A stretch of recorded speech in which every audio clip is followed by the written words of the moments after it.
సద్గురుదేవులు శ్రీ గణపతి సచ్చిదానంద స్వామిజీ వారి పూర్వాశ్రమ నామధేయం సత్యనారాయణ. వారు కర్ణాటక ఆంధ్ర సంగమంగా అవతరించినారు.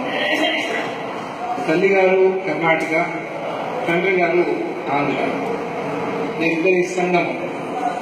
మరి వీరిద్దరూ మాట్లాడుకుని ఆ సత్యనారాయణ అనే పేరు అటు రాయలసీమలో పెట్టే కొన్ని పేర్లు ఉన్నాయి, అవి పెట్టలేదు. కర్ణాటకలో పెట్టే కొన్ని పేర్లు ఉన్నాయి, ఆ పేర్లు పెట్టలేదు. సత్యనారాయణ అనే పేరు మీరు పెట్టారు అని ఎప్పటి నుంచో మనస్సులో మథన చేస్తూ అలాగే ఆ మనస్సంతా కూడా సత్యనారాయణ స్వామి చెంత ఉంటూ ఉంది. ఈ రోజు వచ్చి ఆ సత్యనారాయణ స్వామి దర్శనం చేసుకుని సద్గురుదేవుల దర్శనం అయింది అనే భావన కలుగుతుంది. ఎందుకంటే సద్గురువులకి సత్యం అంటే చాలా ఇష్టం. ఎవరు సత్య మార్గంలో ఉంటారో, ఎవరు ధర్మ మార్గంలో ఉంటారో వారిని ఆ స్వామి ఎప్పుడు కాపాడుతూ ఉంటాడు.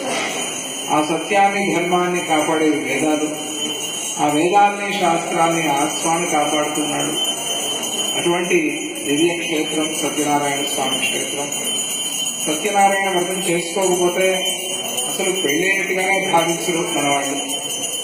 వ్రతంతోనే పెళ్ళైనట్టుగా భావన. ఇప్పుడే మన ఈవు గారు చెప్తున్నారు, ఎంతో మంది పెళ్లి బట్టలతోనే వచ్చి ఇక్కడ సత్యనారాయణ స్వామి వ్రతం చేసుకుంటారు. మనం దూరం నుంచి అయినా కూడా అర్ధరాత్రి ప్రయాణం చేసి వచ్చి ఇక్కడ వ్రతం చేసుకుంటారు. గృహప్రవేశం అయితే వచ్చి స్వామి వ్రతం చేసుకున్నదే గృహప్రవేశం అయినట్టు కాదు. ఇంట్లో వ్రతం చేస్తున్నా మళ్ళీ వచ్చి ఇక్కడ స్వామి చెంత ఆ సత్యనారాయణ వ్రతం చేసుకోవాలి. వ్రతం కూడా ఎంతో అద్భుతమైన వ్రతం, అది చాలా విశేషమైన వ్రతం. సత్యనారాయణ వ్రతం అనేది అనాదిగా అత్యంత ప్రాచీనమైన వ్రతం అని చెప్తారు. దాన్ని బట్టి మనకు తెలిసేది ఆ స్వామికి జన్మ అనేది లేదు.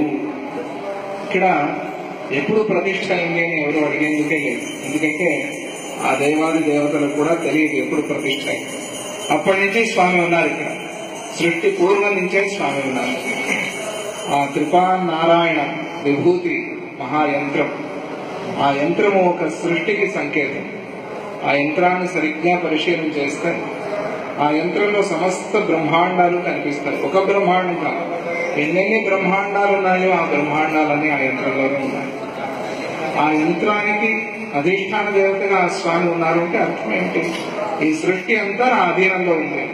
అటువంటి సత్యనారాయణ స్వామి చెంత ఈరోజు ఉండటం చాలా సంతోషం. పేద పండితులు వేదస్వతి చదివారు, అలాగే చాలా మంచి అలంకారం చేశారు ఇక్కడి అర్చక స్వాములందరూ కూడా. చాలా సంతోషం. ఈవో గారు, ఇక్కడి కార్యకర్తలు, ఇక్కడి పరిచారకులు అందరూ కూడా ఎంతో శ్రద్ధగా స్వామిని సేవించుకుంటూ ఉన్నారు. ఈ మధ్య కొత్తగా నిర్మాణం కూడా అయింది అని విని చాలా సంతోషమైంది. ఇంకా ఇతోధికంగా మీకు అందరికీ కూడా శక్తినిచ్చి ఆ స్వామి సేవ చేయించుకుని భక్తులు ఇప్పుడు ఆయన కీర్తి దిగ్దిగంతాలు వ్యాపించింది. ఇంకా ఇంకా వ్యాపించి విదేశీయులు కూడా ఆ స్వామి దర్శనం కోసం, ఎంతో మంది ఎన్ఆర్ఐలు బయట ఉన్నప్పటికీ కూడా ఇక్కడికి వచ్చేదే కేవలం అన్నవరం స్వామి దర్శనం కోసమని వస్తారు. అందరికీ సకాలంలో ఆయన అన్నం ఇవ్వాలి అని ప్రార్థన చేద్దాం. అందరికీ అన్నం దక్కాలి. ఎవరు ఆకలితో మరణించే పరిస్థితి మన దేశంలో కానీ బయట దేశాల్లో కానీ రాకూడదు. అందరికీ ఆ స్వామి అనుగ్రహం కలగాలి అని ఆ స్వామిని వేడు. ఓం శ్రీ సత్యదేవాయ నమః. జై గురుదత్త శ్రీ గురు.